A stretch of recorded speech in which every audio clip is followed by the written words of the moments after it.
talk about how you feel at the end of the Twitter.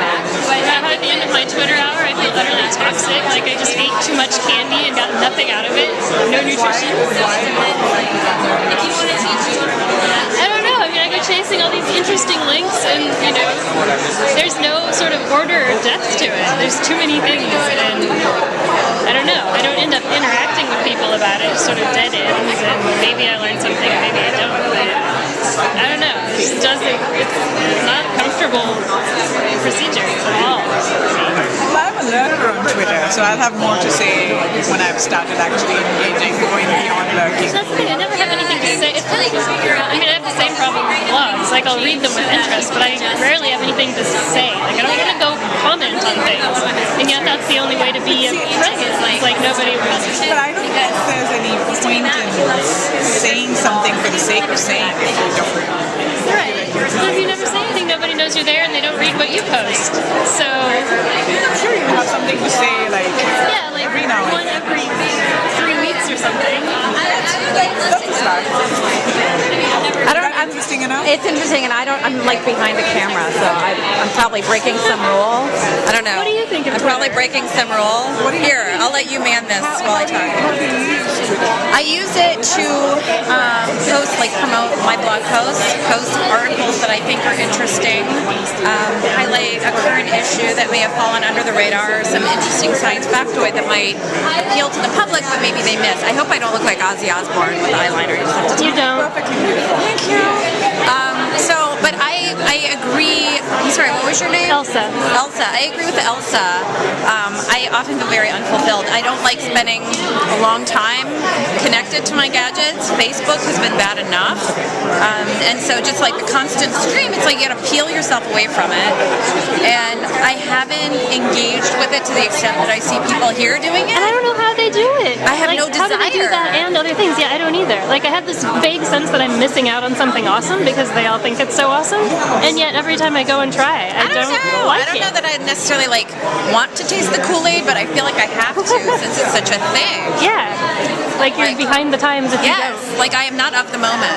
Yeah, I'm out because I'm not doing it. So I don't know. I mean, today I did it a little bit, but I also feel like I was doing it with the conference hashtag. It was directed toward people who are already engaged. Otherwise, I'm like, who cares what I say? Like, who?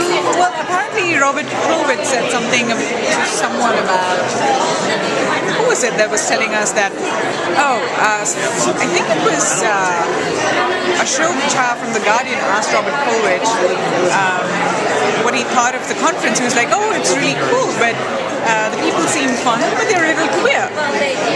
Why? Because, why would you sit in a talk, listening to someone, and telling other people that you're listening to someone, and who are you talking to anyway? Yeah. I mean, it's a bit... It's how I feel. And, the other thing that I'll tell you is I feel like that when I go to shows. Like, I'll be at a show that I'm like, this is amazing. And I've got, you know what it's like. Like, I'm 5 feet tall, we're not tall, and those dudes who are like 6'2" get up in front of you, barrel in front of you, block the whole thing, and then hold their camera phones up, like, going like this, like, and then they're going to post it to Facebook. They're not watching the show, they're watching that little screen. But having said that, though, I have to say that this one day, I was lurking on Twitter, and I came across a couple postings about a journalist from New York Times in Boston, maybe at the Neiman Foundation, talking to other journalists about the whole process of collaborating with WikiLeaks, what they decided to write about, how they went about verifying facts, etc., etc. And since I didn't know about it up until that point, and since I didn't have time to actually go and attend it, I was really, really grateful for all of the tweets from the conference telling me what was going on.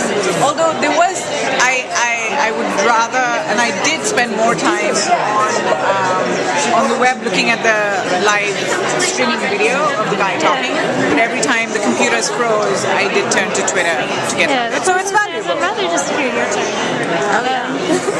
I'd rather read, I think, the finished article than the stream of live tweets from something like that. You know, I don't have like the time to check Twitter every 2 minutes to see what the newest thing is. I want the summary when they're done. That's why they're there and I'm not. But there is something, there is something about Twitter that's like, it's like this conversation. It's more like, the village. I mean, a lot of the social media is a little bit. Wait, we should be filming you because you're talking. You're filming my skeptical look in response.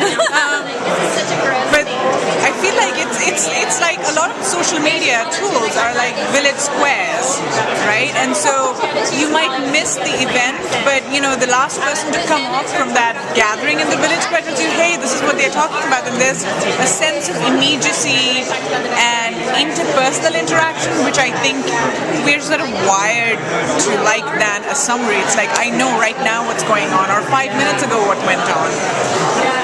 And I think there is some value to that. But as to how I want to manage my time to best use it and engage with the community, which communities I want to engage with, that's a whole different question.